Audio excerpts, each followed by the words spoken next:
pagiging contractor. The reason why I'm saying this, nagiging sarcastic na lamang ako. Alam nyo ba na ito ay kasama sa sinasabi na ngayon sa Blue Ribbon? Dahil sa flood control projects nila na questionable. Kasama to. R.A. Pahati. That is correct. According to the NIA, they may have been involved in the flood control scandal today, but the project was... But not yesterday. I mean, nowadays.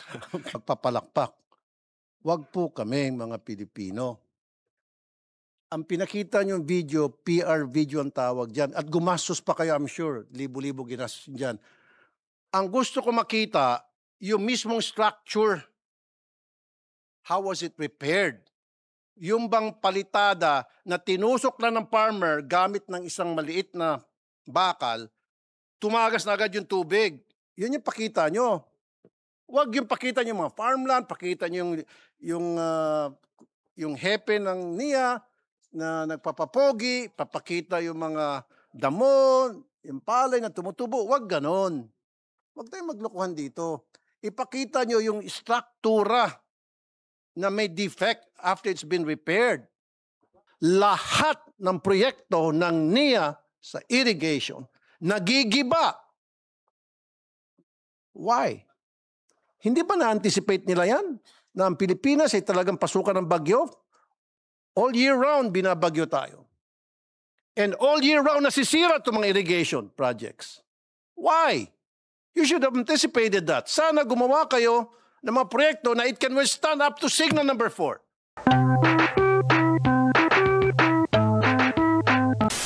Galing lang po doon last month yung aking staff at nakausap ngayon mga farmers and wala pong rectification na nangyari, if you will. Ganun pa rin po yung itsura ng irrigation. Marami pong mga butas-butas pa rin na pinagtutuluan ng tubig. At follow-up questions also, nabanggit kanina, Mr. President, Mr. Sponsor, na upon completion, pinagpipirma doon sa isang dokumento, if tama yung pagkakaintindi ko, na sinicertify ng mga farmers na okay yung gawa ng project. Sino-sino po yung mga farmers na pinapipirma o pinapirma ng NIA para mag-attest na satisfied sila doon sa proyektong yon ng NIA? Can I see those documents signed by those farmers mentioned, Mr. President? The acceptance, Mr. President? Yes. Yes. Do we have? And who are those farmers? Is the file available? And when did they sign? Yes. We will furnish the good senator from Isabela. Palawan. No? Isabela. The document showing that there was an acceptance by the beneficiaries. Okay, thank you, Mr. President. So, Yes, So the Irrigators Association. Irrigators. Mr. President. so why is it, Mr. President, konting typhoon lang nasisira na agad yung proyekto? Bakit? Anong klaseng materials ang ginamit dyan? Substandard ba? O super mega substandard materials? Kasi kunting hangin lang, kunting bagyo lang, signal number 1 lang, number 2, giba na agad. Dapat anong klaseng specification standard ng ginagamit ng NIA, ng contractor, para ma-ensure na kahit na signal number 3 yan, hindi madadamage yung project? Bakit pag signal number 2 lang, damage na agad? So ganun ba lahat ng mga proyekto, irrigations ng NIA? Konting bagyo lang, nagigiba na agad lahat ng proyekto nila? Yes, we are checking, Mr. President, because according to the NIA, Typhoon Karding was a strong typhoon. How strong was it, Mr. President? 175 kilometer winds, Mr. President. Which is So, ano siya? signal number 20? Ano ba yun? Signal number 4, Okay. Mr. President. And therefore, dahil dun sa Typhoon Karding, nagkaroon nga ng damage. If I may add, Mr. President, there was an issue that there were no contractor details on a number of projects. The following, they say, are the pertinent documents relative to the contractor details awarded in NIA Central Office, as such as the notice of award, contract agreement, and notice to proceed. So meron naman daw. Okay. Uh, Ito yung problema na nakikita ko, Mr. Sponsor, Mr. President. Alam naman ng NIA na lahat ng mga probinsya na pinaglalagyan nila ng irrigation project nila, dinadaanan po ng typhoon. Isn't it about time na dapat they have to set a standard na kahit signal number 4 pa yan, signal number 5, wag naman sana, it can withstand that kind of extreme weather condition.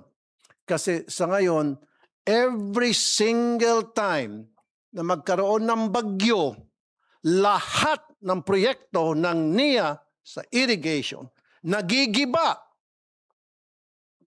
Why? Hindi ba na-anticipate nila yan? Na ang Pilipinas ay talagang pasukan ng bagyo?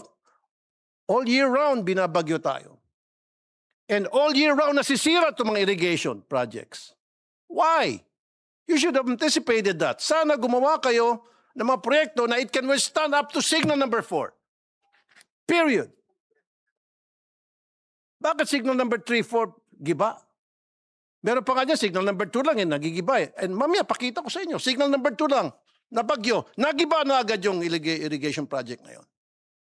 Ibig sabihin, super, mega, substandard yung ginamit na materyales. Nakita niyo naman doon kanina sa video. Huwag na tayo maglokohan pa. yes, Mamaya, magpapakita ko sa inyo ang ghost project nyo. yes. With respect to the first video, I'm sorry, I'm not mad at you, Mr. Sponsor. Ha? I can understand your concern, distinguished Senator Raffy Tulfo. No? But thank you for that clarification. But sa Kasi atin- mamaya baka pa-change of rules ko eh. yes. Pero The- sige, ikaw na lang. Para medyo hilalamig-lamig ang ulo ko. And according to the NIA, they do have a video that they can submit or present regarding the repairs that have been and the present status of Bulo series. That's one. Excuse me, Mr. President, let me interrupt. Repairs, 50 million pesos for a certain repair at yung nakita niyo sa video, palitada lang.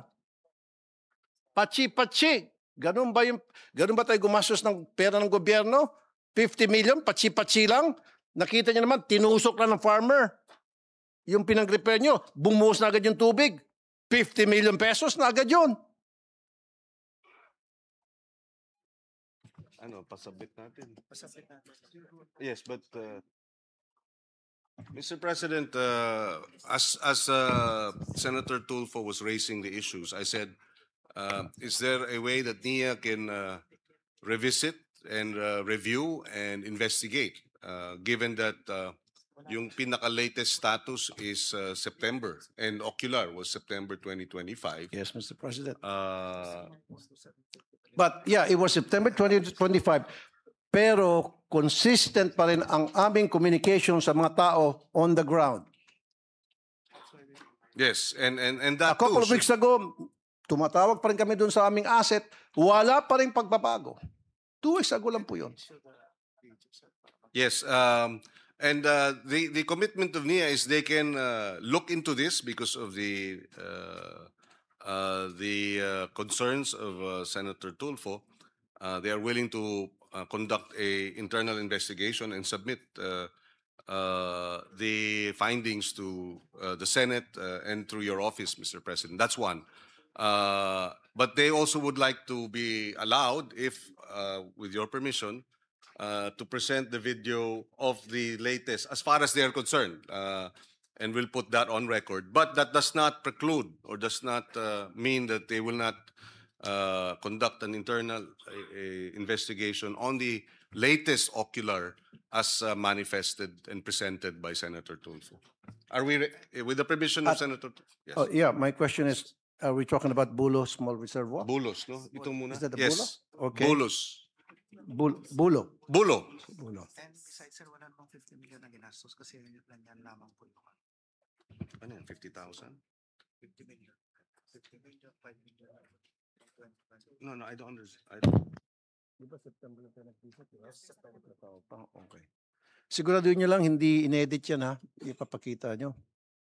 Kasi papakita ko sa expert yan kung talagang Yes, according legit ba yung video na yan or meron konting editing na ginawa.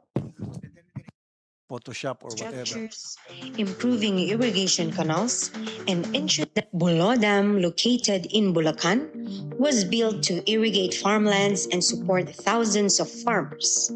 It has an actual service area of 418.48 hectares, benefiting 322 farmers from the municipalities of Doña Remedios Trinidad and San Miguel.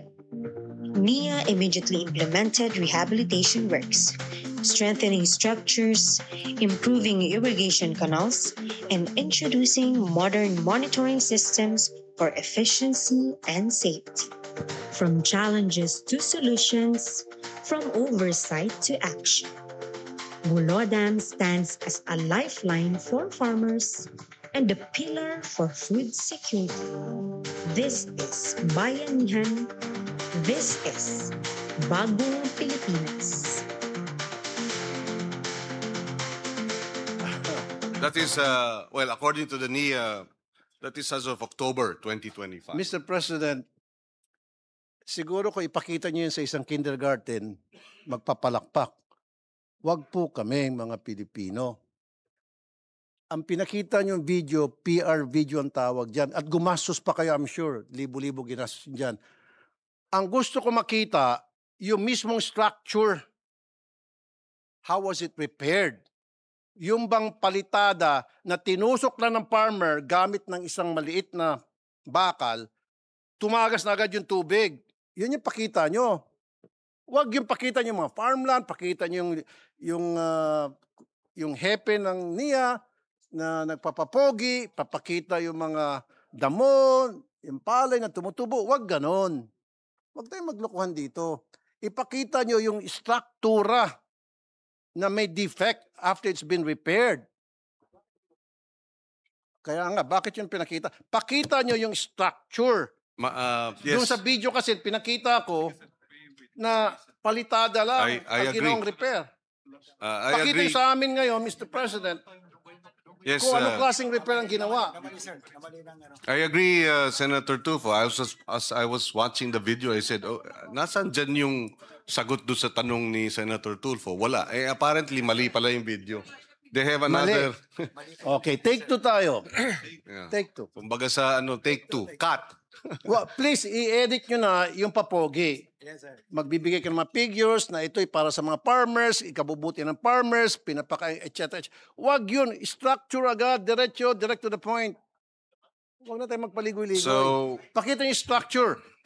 and Tapos pakita nyo yung, Mr. President, pakita yung mga tao na nagre-repair, kung anong klase ginawang repair, pakita kung anong mga materials ang nilagay doon sa struktura para ma-address yung issue ng butas-butas na struktura, etc.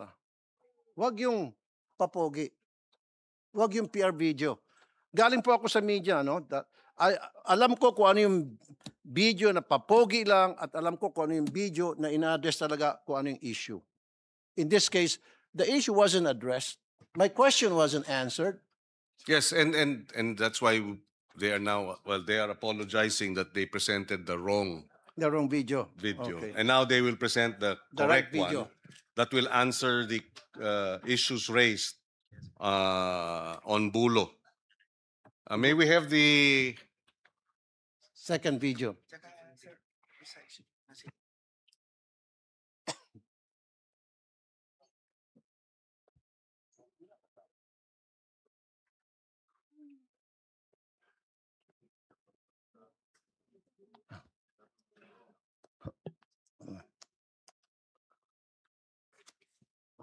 Can we have the video?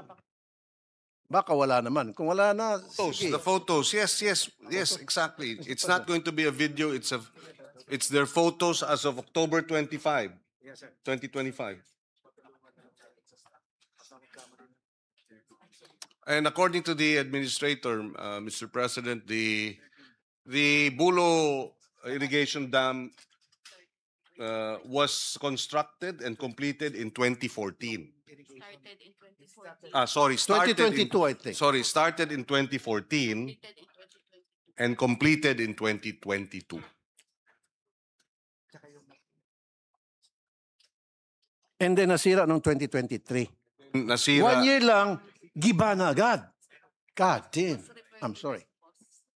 sir, yung After 1 year, for 8 years, Na. 8 years ginawa yung project, and then 1 year, sira na agad. Anong klaseng proyekto ito? Okay, sige. So, explain to me. So the one that is encircled is the damage Okay. on the left side. And this is as of October 2025 on the right side. It has been repaired by the contractor, Mr. President, What kind of repair? at no cost to the No. government. And as to the kind of repair, this was also inspected by our, it was retrofitted and inspected by our regional office and was accepted. Can I see the inspection report, Mr. President? Yes, and also the repairs were likewise accepted by the Irrigators Association. And yes, we will submit the supporting documents, Mr. Inspection President. report. Now, bakit malayo ang kuha, Mr. President? Bakit hindi close up? Para makita natin yung eksaktong repair na ginawa. Hindi rin ito close up, but that Malayo, too, Mr. President. yes. And then what kind of materials were used? Okay, this is the siphon and the repairs that were Kasi, dati Mr. kasi sinara na, no? open po dati, sir. Dati nakabukas yan Pinaklose ko. at pinasara na para mas protektado. Yes, sir. So that is the latest. Sarado siya dahil at no cost to the government. At no cost. Mr. President, I'm not an expert. I'm not an engineer.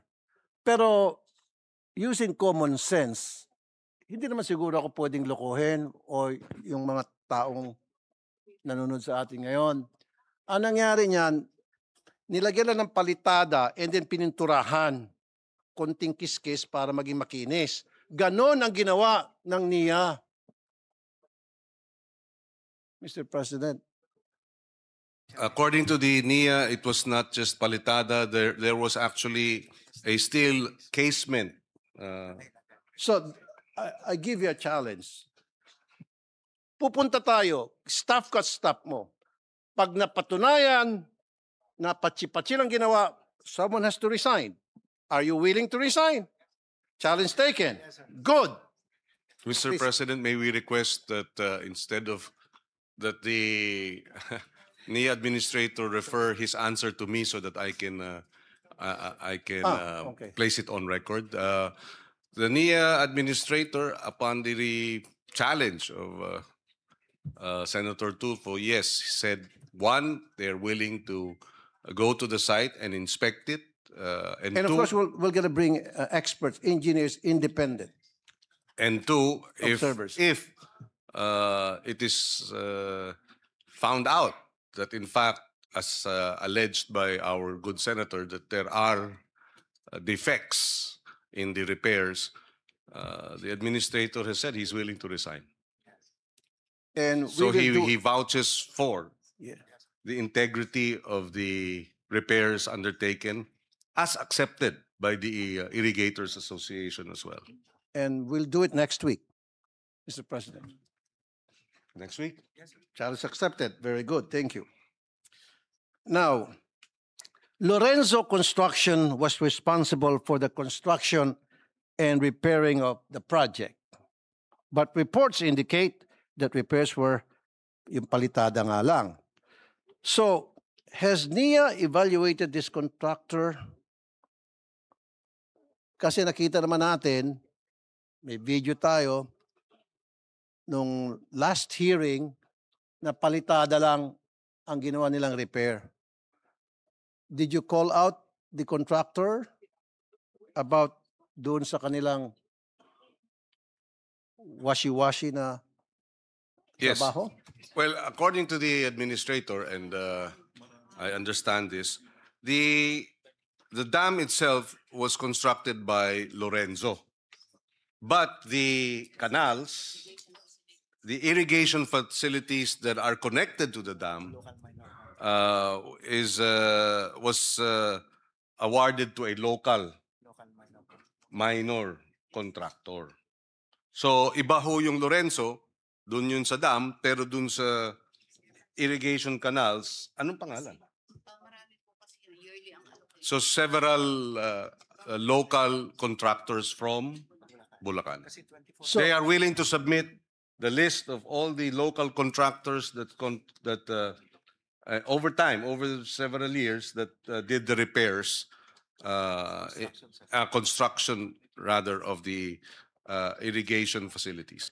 so, Mr. President, ang ibig ko sabihin, yung contractor na gumawa ng struktura.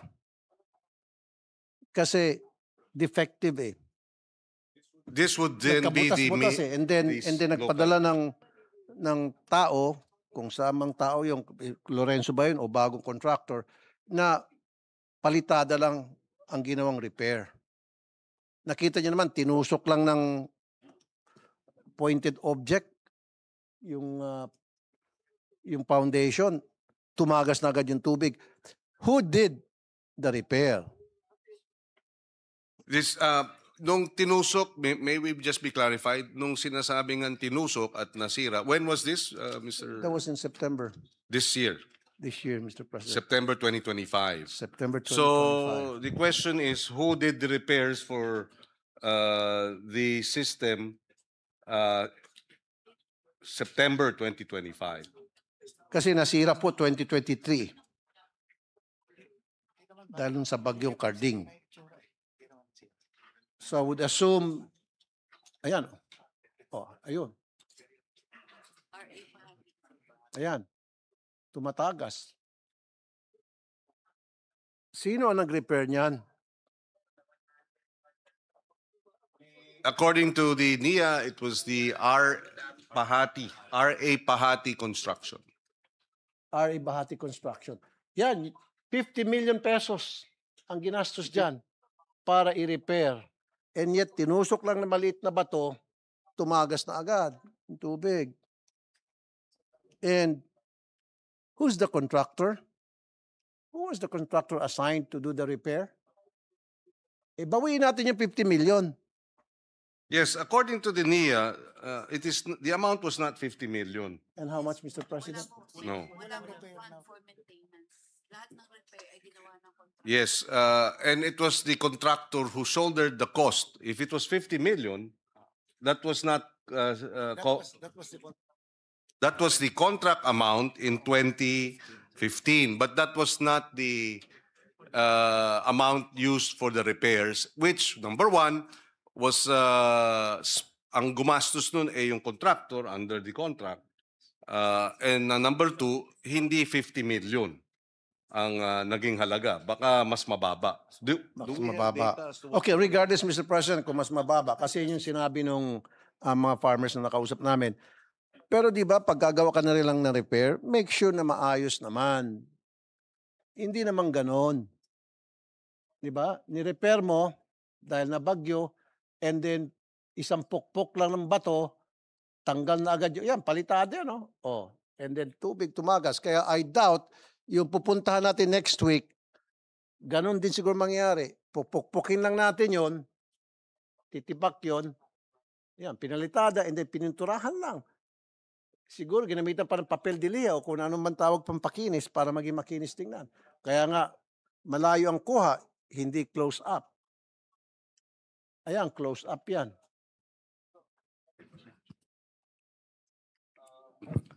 Ano? Yan, no? Hindi man lang pininturahan. Parang pinaglumaan ng panahon, Mr. President.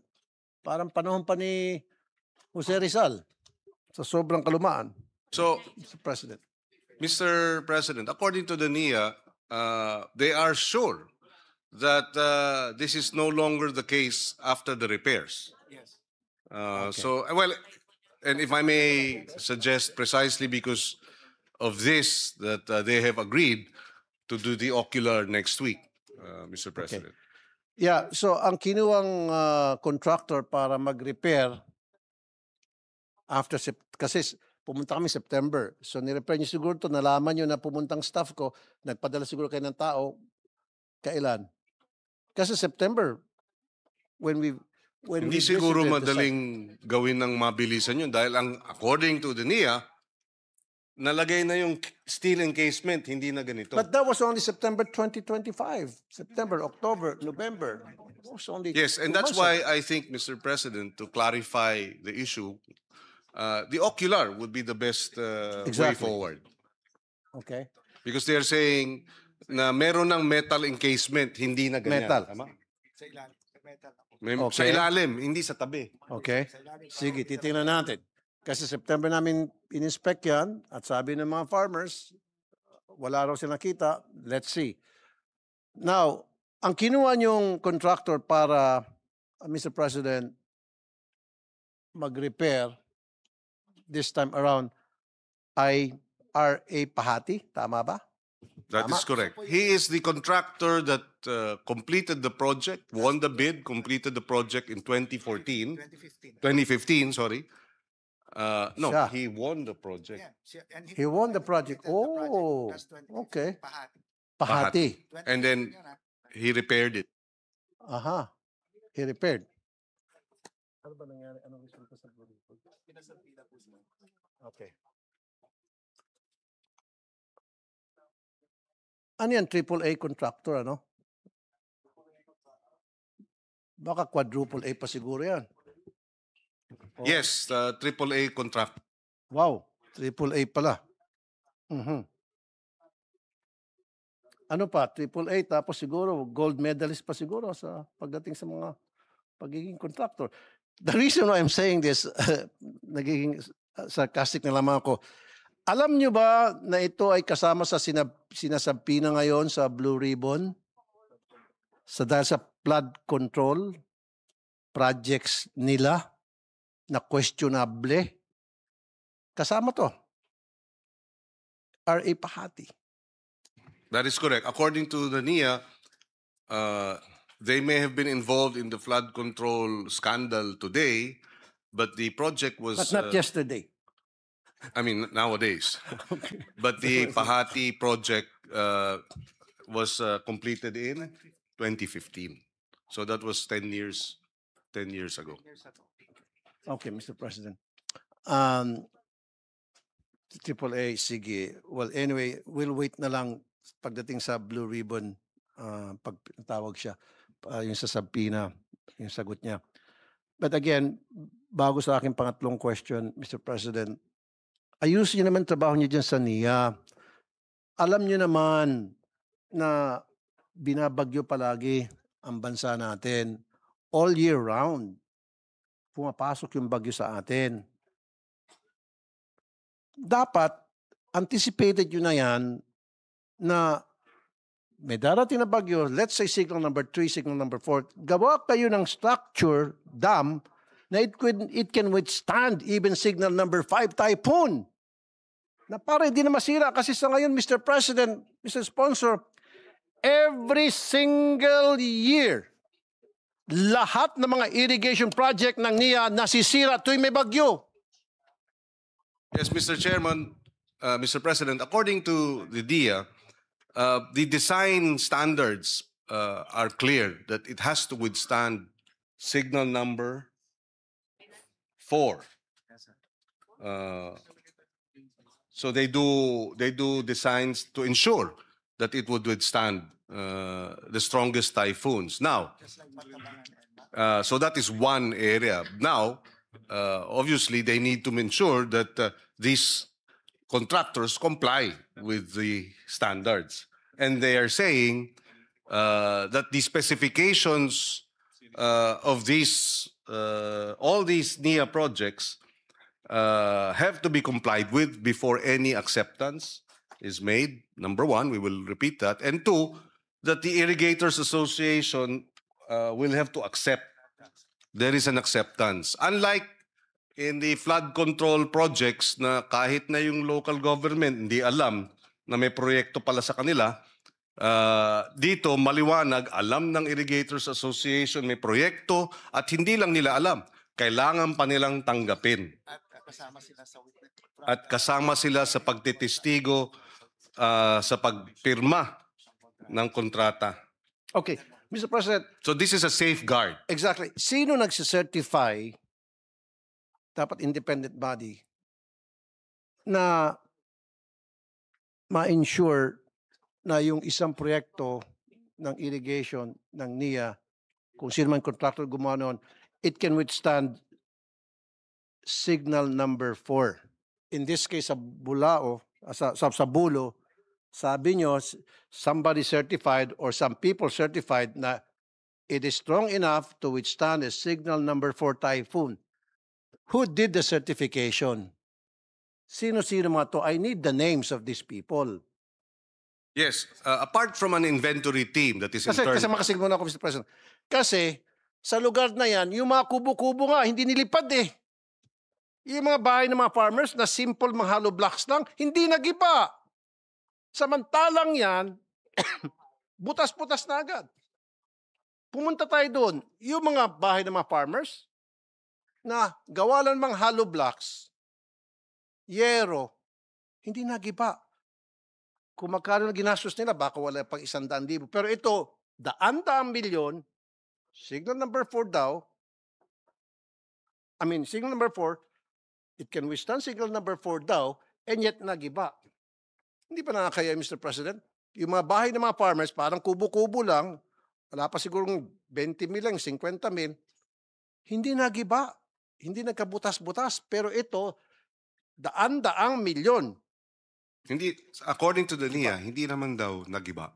Nagkaroon Leak, Mr. President. nagkaroon ng mga leaks. Leak, nagtuklap-tuklap. Why? Yun nga lang po. Ibig sabihin yan, substandard. At yung mga nag-inspect, kaya Mr. President, I need the names of those people or group of, who are those people na nag-certify, kung sinong grupo yon na sinasabing certified na this can withstand a signal number 4 weather condition. We will include that in the submissions Thank of the supporting documents, Mr. President, Thank you, and they Mr. will President. identify it as such. Now, irrigation delivery and funding needs, itong pag-uusapan natin. The project was meant to irrigate 570 hectares excuse me, for 500 farmers. Tama? Am I correct? You follow me so far? Is that correct? Can you answer, please? Sorry, Mr. President.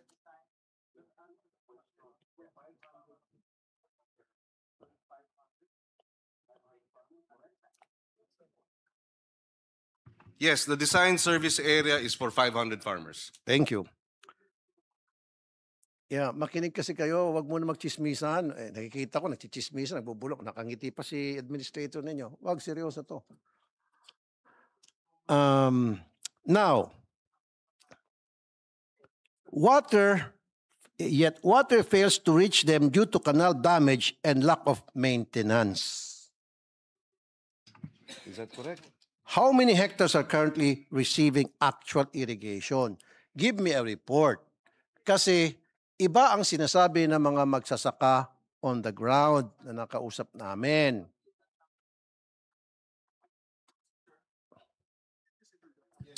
Mr. President, if I may just interject. Tama yung alam mo nakita ko yung mga pictures na pinalabas ni Rafi. Parang aqueduct yun yung mga pinakita niya. Just some information. Sa Espanya, yung mga aqueduct, panahon pa ng Romans Gumagana pa. Oh, kita mo, panahon pa ng Romans. Panahon ng Romans. Hindi gumagana nabubutas. pa. Hindi nabubutas. Sa Segovia, it's still running. It's a World Heritage Site. It is 2,000 years old. Sa atin dito, wala pang 1 2 year. years old. No, 1 year lang. 1 year Giba lang. na. Giba na. Butas-butas na agad.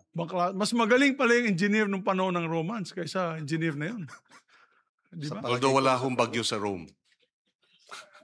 But I share the concern that But the 2,000 kung 1 year or old 2 years, aqueduct- baka naman masyadong maaga, no? Dapat man lang mga We should re-engineer them. yeah, 20 plus years, no? Now, to answer the question, 350 hectares of the 520 hectares is irrigated. I mean, umaabot na yung tubig sa 350 hectares. May kulang pa ng almost 200, no? Almost 200 hectares, 100 plus hectares because Land development. of land development of the farmers themselves. So pagka na-develop ng farmers yung kanilang mga lupa, tsaka ngayon maaabot ng mga 100%. Okay, kaya nga Mr. President the project was meant to irrigate 570 hectares, right? Yun eh. And then 500 farmers ang magbe-benefit. Now, you came up with this figure because you did survey sa mga farmers. At sinabi niyo sa mga farmers, ilang kayo? 500, taas kayo, kamay. Sige, lahat kayo aabutin ng 500. Lahat kayo may irrigate. Hindi naman kayo maggagawa ng estimate ng wala pa doon actual yung mga farmland na sinasaka ng mga farmers. So itong figure na binigay niyo na 500 farmers ang may kinabang, existing na mga farmers na yon. Meron namang sinasaka. Kaso, nung pumunta kami doon, hindi naman 500 farmers, baka wala pang 100 na mga farmers ang nakikinabang. Mr. President, we did interview some Well, farmers. I agree, no? If the NIA did a survey and there were 500 farmers present, then the understanding is that pagka napatapos yung programa nung yung proyekto, may tubig na sa kanilang mga farms. Correct. And then I need the names of those 500 farmers that were interviewed by NIA and certified at pumirma yung mga farmers na yun, hey, thank you. At kami pala, 500 kami magikinabang sa Bulo Small Reservoir. Kasi Mr. President, wala pang 100 na mga farmers na nakikinabang.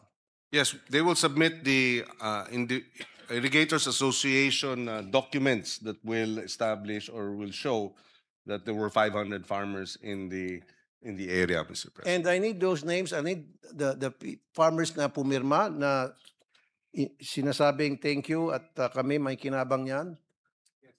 And I will send some people again, interviewin lahat yung nasa listahan para masiguro na hindi tayo naglulukuhan dito, Mr. President.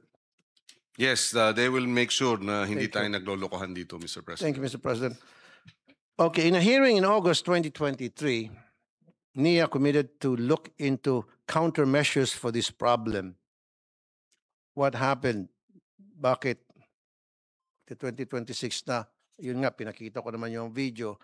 So, wala ba kayong ginagawang monitoring o kahit man lang drone na para lahat ng mga irrigation projects nyo, ini-inspect nyo kung may problema na? O wala? Wala ba kayo ini-interview ng mga farmers? Do you do that? O pinapabayaan nyo na lang hanggang sa kami mag-inspect at sasabihin namin sa inyong problema at sasagutin nyo na lang ganitong proseso, Mr. President?